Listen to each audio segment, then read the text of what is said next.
nós.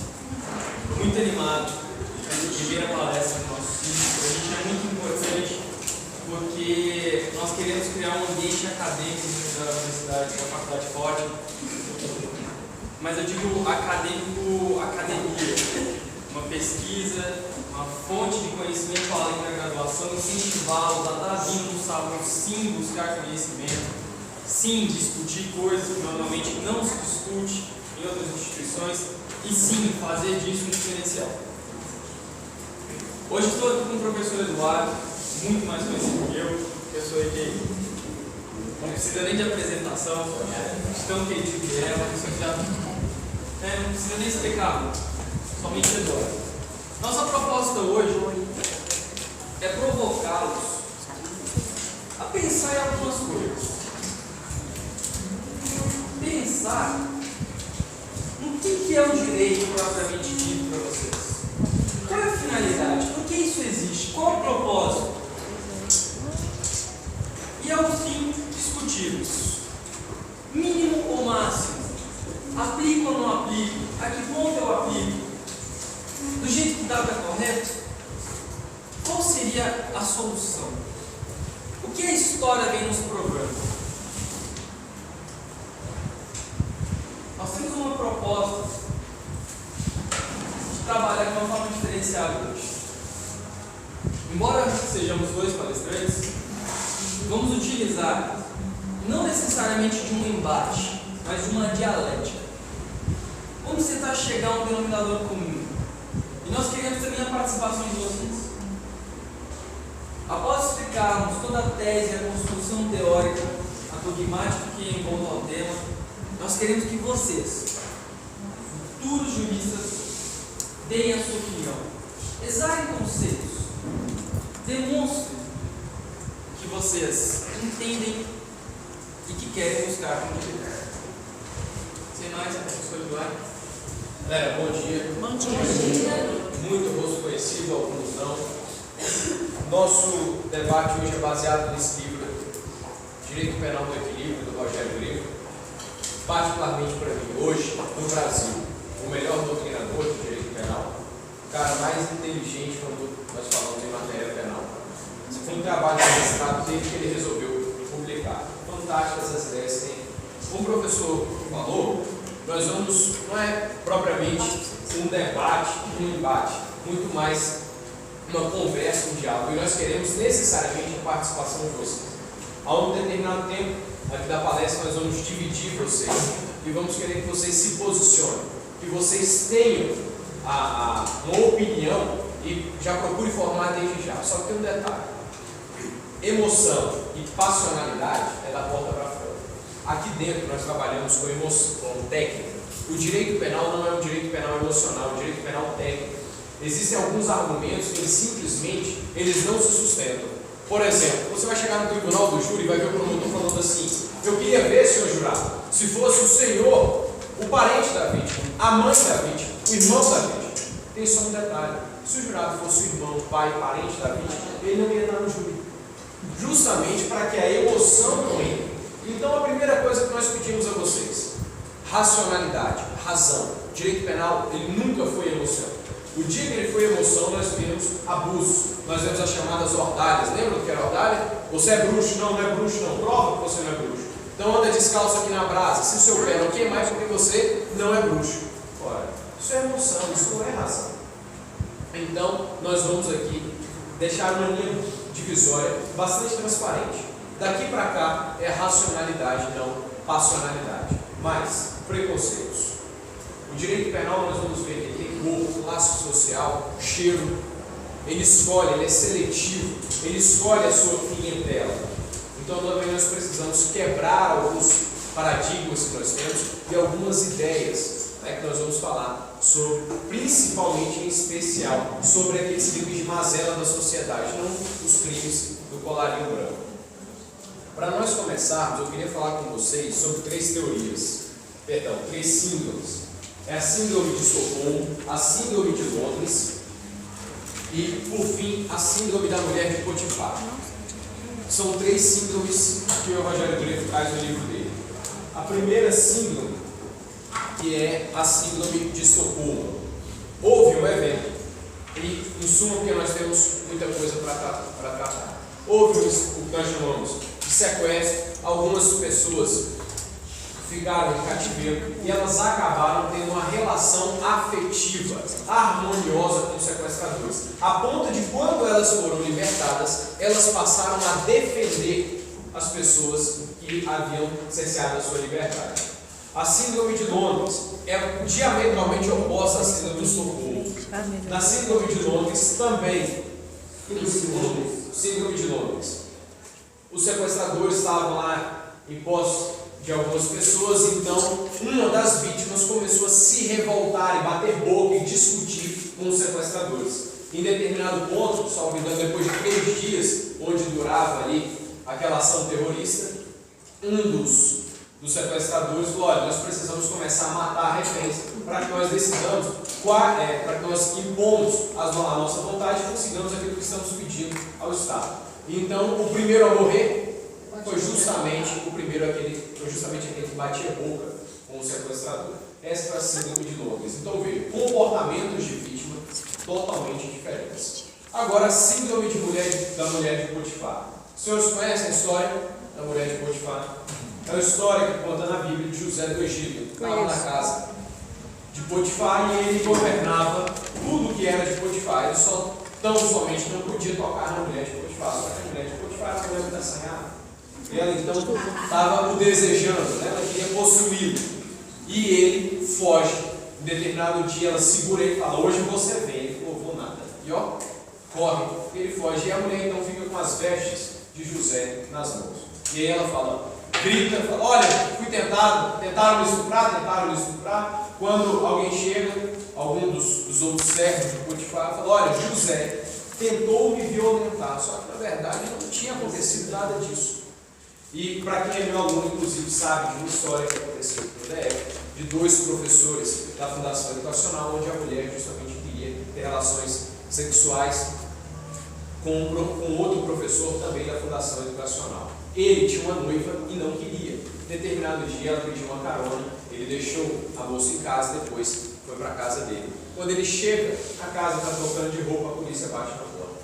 Bora, vagabundo, sai de casa, mão na cabeça. Calma, pai de família é uma conversa. Você é estuprador, é violentador de mulher. E levam ele preso, ele é condenado. Tinham recolhido material genético, tanto da vítima quanto dele. Só que à época o DF ainda não realizava os exames periciais de DNA. Quando o DF foi aos Estados Unidos, só que ainda em Miami, para poder aprender como fazia, levaram esse material genético que foi recolhido desse caso. Quando eles confrontaram, perceberam que o homem falava a verdade, que ele não havia estuprado a moça. A juíza, então, o chamou, enviou um ofício ao presídio, determinando que ele fosse apresentado em juízo. O presídio encaminhou uma resposta também em ofício. Falou: olha, infelizmente, não vai ser possível a apresentação deste sentenciado, em razão de que, dentro da penitenciária, quando o cumprimento da pena, ele contraiu o vírus da AIDS e acabou vindo a falecer. E a mulher respondeu tão somente por denunciação caluniosa, salvo engano, denunciação caluniosa de 1 a 4, né? De 1 a 4 anos, quer dizer, um regime que, se ela pegar a pena máxima, top da pena, 4 anos, ela vai cumprir em regime aberto, artigo 33 do Código Penal. E aí é que nós queremos começar já falando sobre isso, sobre vítima. Nós sabemos que lá pelo século XVIII, com o Iluminismo, nós tivemos um enfoque especial sobre o agente, sobre a pessoa que praticava a conduta criminosa. Mas depois da Segunda Guerra Mundial houve um movimento chamado privatização do direito penal. A privatização do direito penal nada mais é do que um enfoque especial, agora não sobre o agente, mas sobre a vítima. Um olhar especial. E nós vemos hoje ainda resultados dessa chamada privatização do direito penal. Por exemplo, mulher que dentro do seio familiar sofre violência doméstica, ela vai ter um acompanhamento psicológico no fórum. Então isso é uma privatização, um olhar especial sobre a vítima. Só que o artigo 59 do Código Penal, lá sobre a dosimetria da pena, ele vai falar que o juiz, atendendo lá a culpabilidade, os antecedentes, a conduta social, as consequências do crime, circunstâncias, e por fim ele fala o comportamento da vítima fixará uma pena que seja necessária à reprovação e prevenção do crime. Veja então que o legislador ele entendeu que o comportamento da vítima é importante. Para a doutrina, o comportamento da vítima só pode ser olhado para favorecer o réu. E aí a pergunta, é correto nós dizermos que a vítima favorece a prática delitiva ou não? Não, depende, talvez, quem sabe, depende. Depende da situação. Beleza, você estacionou seu carro. Você vai deixar à frente do teu MP3 lá dentro? Por quê? Porque ele não é teu, tu não tem o direito de deixar lá? Porque o celular aqui é meu. Eu tenho o direito de deixar meu celular aqui e vocês têm um direito negativo, um dever negativo, ou seja, de tocar no meu celular. Porque ele é meu, a propriedade é minha. Só que a verdade é que isso é um mundo ideal, só um mundo dos pensamentos. Jamais vou deixar aqui. Em razão do quê? Não em razão de vocês, mas em razão de que qualquer pessoa pode entrar na faculdade, qualquer pessoa pode entrar dentro da sala. É aberto. Então veja, há a necessidade de uma preocupação. E aí quando nós olhamos o som do carro, nós falamos, beleza, tranquilo, nós entendemos que se a vítima deixa o som do carro lá e sai, deixa o carro fechado, ela está favorecendo a prática criminosa, em razão da sociedade que nós vivemos. Eu tenho um exemplo dentro de casa. Meu pai decidiu, fez uma viagem, voltou, falou, quer saber, eu vou estudar esse negócio de inglês, quero aprender. No segundo semestre ele foi, comprou um material, botou no banco do carona. Saiu, voltou. Quando voltou não tinha mais vidro e já tinham levado todo o material. Já ficou nervoso, falou, eu vou entrar nessa porcaria desse curso. Vou ficar mexendo com isso mais, eu já gastei aqui o material e ainda me levaram. Então a ideia é, ele favoreceu a prática criminosa? Sim ou não? E se ele favoreceu, se eventualmente o marginal que praticou a conduta fosse preso, a pena privativa de liberdade dele deveria ser diminuída, minorada em razão do comportamento da vítima? É quando nós falamos do carro, a sensação é uma. Agora, quando nós falamos do estupro? Porque aí, quando nós falamos do estupro, o crime muda. Eu estava falando de um furto. Furto, esse com rompimento de obstáculo, pena de 2 a 8 anos. No entanto, quando nós falamos de estupro, nós estamos falando da dignidade sexual ou do patrimônio. Que em que pese está posteriormente tipificado no Código, pelo menos ao meu ver, a dignidade sexual, se nós conseguíssemos pesar os bens jurídicos tutelados, nós veríamos que a dignidade sexual ela tem um peso muito maior do que o patrimônio. Qual mulher ou qual homem, se tivesse que escolher, não preferia entregar a bolsa, o celular, a carteira, do que se ver subjugado, a um ato sexual forçado? Agora, qual a diferença do comportamento da vítima que estacionou o carro lá fora, deixou o som lá dentro, para uma outra vítima que às 3 horas da manhã está voltando de uma festa, não com uma microsaia, mas com um cinto? Um fio dental, um salto alto tamanho agulha, e aí, como é que é? Pé? Pet. Negócio perverso. Mostrando um biguinho, andando na rua sozinha às 3 da manhã, em um local que ela sabe ser perigoso. A ideia, a princípio, é praticamente a mesma. Ninguém pode tocar. Só que o favorecimento, será que existe? Nós sabemos que é errado. Tanto é errado, nós não estamos aqui justificando a conduta do estupro. Mas veja a diferença. O favorecimento. É bem verdade que não vamos pedir para a mulher sair de burca na rua. Agora, existe um limite que poderia ser imposto à sociedade, inclusive quanto às suas vestes? Qual o limite, inclusive, dos bailes funks? Onde a sexualidade é exposta, inclusive colocando o homem no palco, onde uma mulher com uma micro bermuda, com uma micro blusa, dança em cima do pênis dele. Só que ele não pode tocá-la, porque se ele toca, via de regra ele poderia praticar ou uma contravenção penal, ou inclusive para uma doutrina um pouco mais rígida, até mesmo o próprio crime de estupro. Imagine que ela, dançando sobre ele já não aguentasse mais e tocasse nos seios dela. Ele estava ali então tentando satisfazer sua libido. O que é o crime de estupro? Conjunção carnal, quando há penetração do pênis e vagina, ou qualquer outro ato libidinoso que tenha qual finalidade? Satisfazer a lascívia. Então veja, a mulher está dançando sobre o agente criminoso, então ele não se segura e toca nela, para satisfazer a sua lascívia. Ele praticou o crime de estupro ou não? Sim. Mas o comportamento da vítima. Então, é esse ponto que nós queremos mostrar, iniciando já o nosso debate, e mostrando para vocês que o direito penal é muito mais profundo do que nós imaginamos que ele é. E quando nós imaginamos que é uma lei, quem faz lei? Legislador, Congresso. E aí eu volto a repetir algo que eu digo reiteradamente em sala de aula: cuidado com o teu voto de protesto. Já pensou? Não é desmerecendo, mas botar o tiririca para decidir uma questão dessa? Se o comportamento da vítima vale ou não? Se o comportamento da vítima deve ser pesado quando da dosimetria da pena? Essa é a nossa tela. A ideia justamente a etimologia.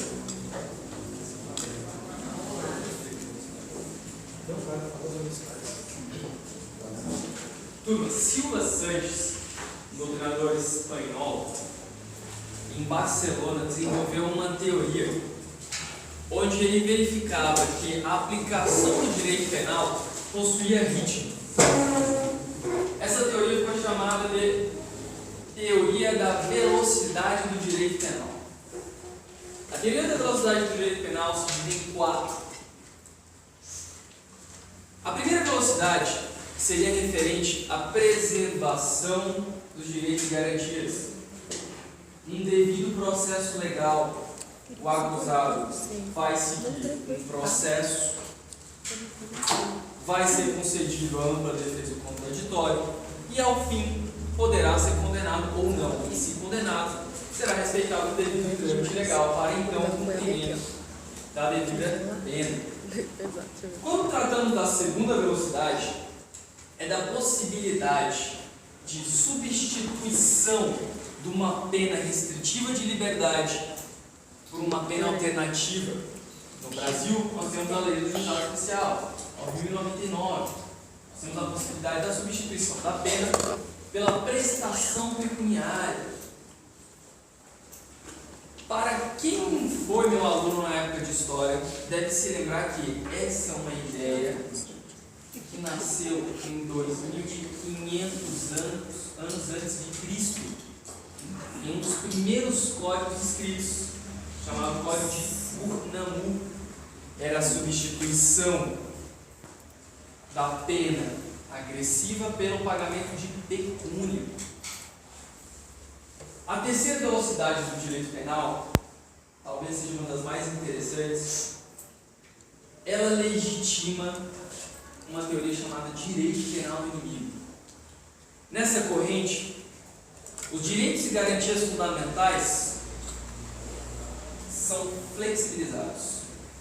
Há uma aceleração na aplicação da pena e há uma supressão de direitos. Mas o que diabo seria a teoria do direito penal do inimigo? Bem, a teoria do direito penal do inimigo cinge-se em aplicação de uma pretensão punitiva sem um devido julgamento.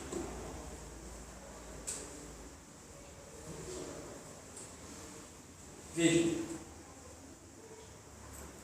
quando os Estados Unidos invadiram um país para buscar um ditador, alguém lembra desse caso? Saddam Hussein? Foi respeitado um devido processo legal? Não. Ele foi torturado e ao fim foi enforcado. Quando aconteceu isso com Osama Bin Laden? Eles entraram no país e executaram um terrorista, não foi? Sim. Então essa teoria, ela diz o seguinte: para aqueles que são humanos e vivem em sociedade, aplica-se o direito penal. Para aqueles que não conseguem viver em sociedade, não tem o porquê aplicar o direito penal. Eu posso adiantar a sua pena. E essa concepção ficou muito mais em voga em está muito mais em voga hoje com a questão do terrorismo.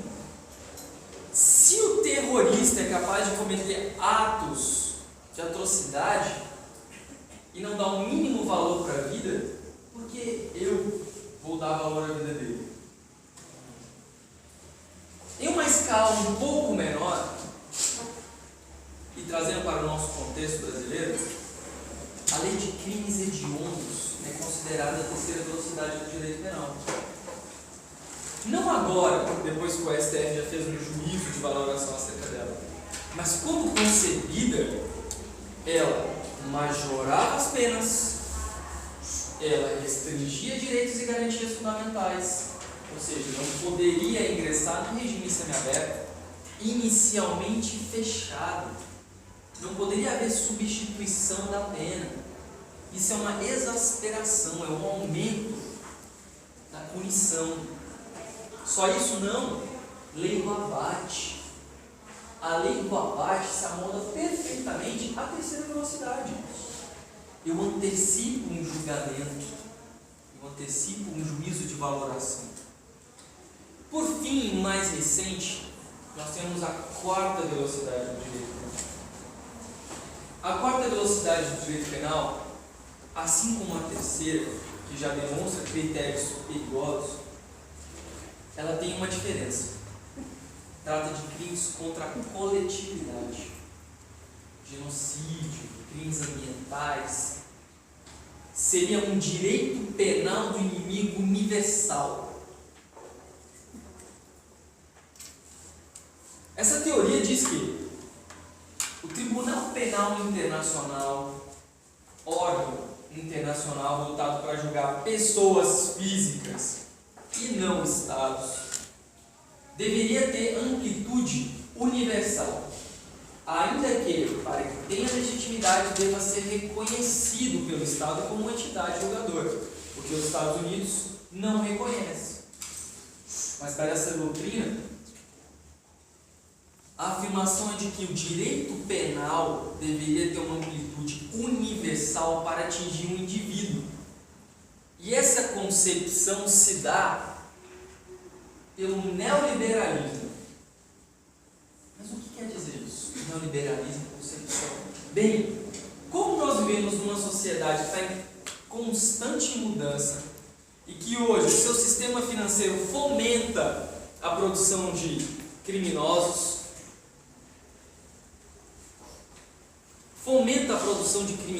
de atos delituosos, eu preciso de um meio, não interno, mas comum e amplo e universal. Então fica o questionamento: quais atos seriam aplicáveis ao direito penal do inimigo? Um homicídio. Uma pessoa que matou 9 pessoas, tu acha que deveria aplicar o direito penal do inimigo? E um terrorista que explode um café, mas mata uma pessoa? Não suicida, porque o suicida não teria como aplicar. Mas a intenção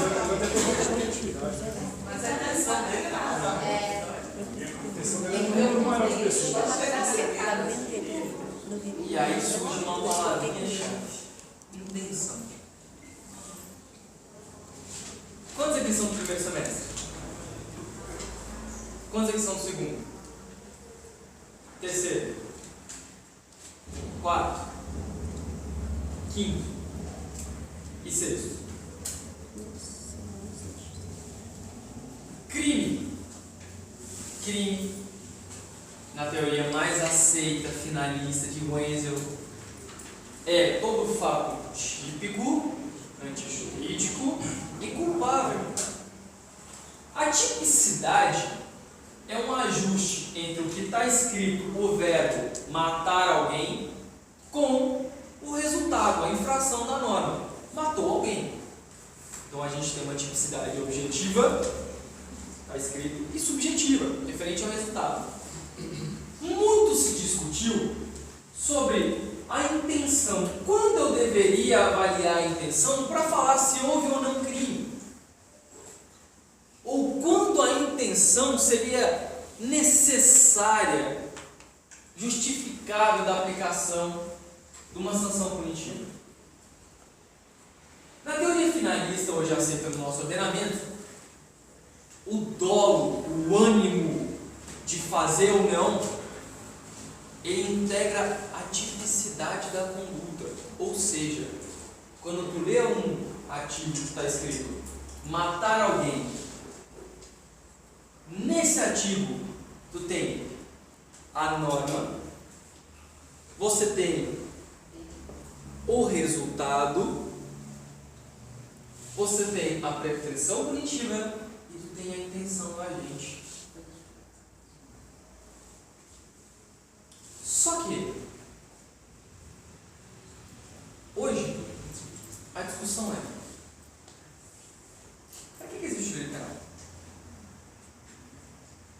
Alguém se arriscaria a dizer para que existe o direito penal? Para o quê? Proteger.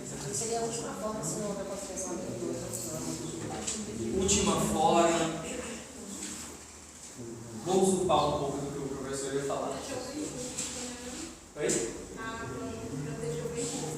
Proteger o bem público. Eu estou muito orgulhoso dessa coisa. Ou então alguém já tinha soprado, porque é muito bom ouvir isso. Que a consciência de que o direito penal não existe para punir, mas sim para proteger. Ele faz uso de uma coação ilícita, para impedir que você, cidadão, cometa aquele crime. E que você, cidadão, também se sinta protegido. E aí Miguel Reale diz o seguinte: a astúcia do direito é valer-se do veneno da força para impedir que ele triunfe. Isso quer dizer o quê? Meus alunos estão rindo porque foi a questão da prova. Por que isso? Porque a verdade é que o direito penal usa de uma coação lícita, ele usa do veneno da força. E qual é o veneno da força? É a pena. Ele usa do veneno da força para impedir que tu venha a usar a sua força para conseguir alguma coisa. A colega trouxe outra concepção de Cesare Beccaria. O direito penal como última instância, ou para nós agora juízes, como última ratio. A concepção de última ratio, ela determina que o direito penal só deverá atingir a situação fática quando nenhum outro meio foi razoável de resolver aquela questão. Quando a gente fala dessa perspectiva, ela fica reduzida dentro do direito penal. Você não precisa aplicar o direito penal para tudo. Assim, Emile Durkheim, alemão, e Luigi Ferraioli, Diritto e Ragione, criam uma concepção de uma intervenção mínima do direito penal. De uma intervenção que só será significativa quando houver requisitos mínimos para que o direito penal possa agir. Veja que essa perspectiva de doutrinadores alemães, italianos, é que permite hoje uma ideia de princípio da bagatela. Alguém sabe o que é isso? Da o quê? Da insignificância. Nada mais é do que uma molde da lesividade. É razoável punir em razão de um furto de uma garrafinha? Eu preciso ir preso porque eu furtei uma garrafinha? Não? Não. Tem que ser punido.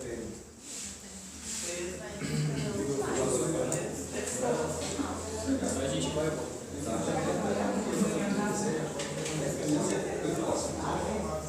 Eu vou pegar na mesa ali, mas vou ficar tranquilo, porque agora eu vou fazer o. É porque como eu atravessei ele, eu pedi perdão. Mas agora eu volto para a minha parte. Bem, e aí é onde eu foco. Aí é onde eu.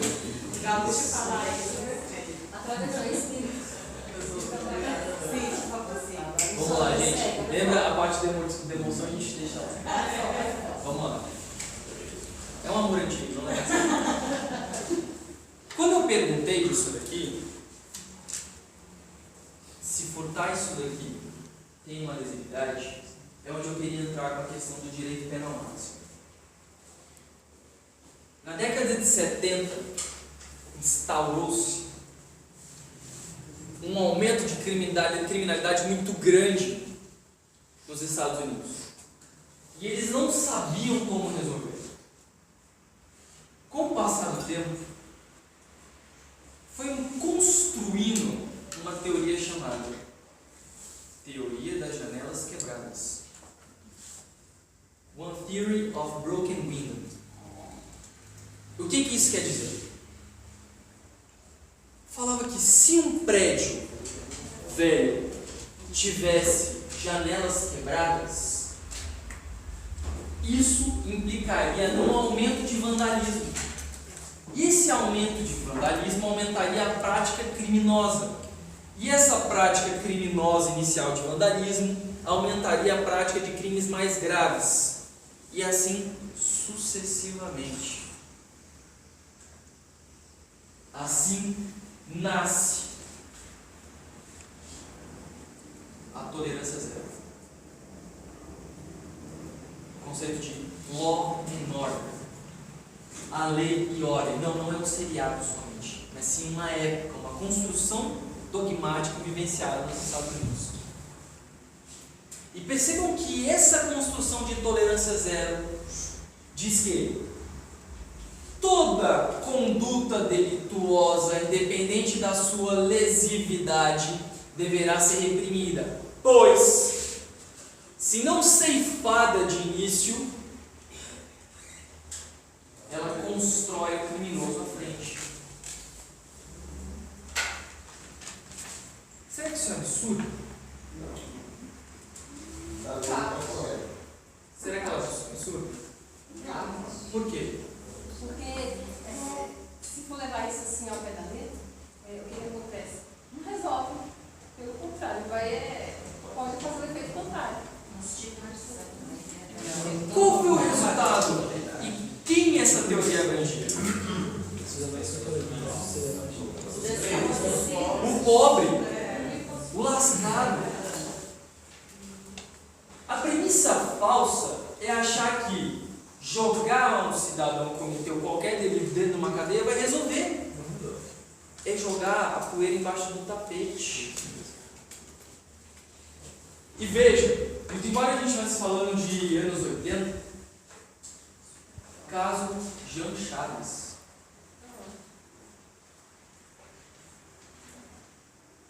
Por uma mera similitude subjetiva com alguém que poderia cometer um crime, olha que espaço. Ele seria parecido com alguém que poderia cometer um crime. Ele foi executado justamente em razão de uma política de tolerância zero. Eu não estou falando dos anos 80. É sobre ele.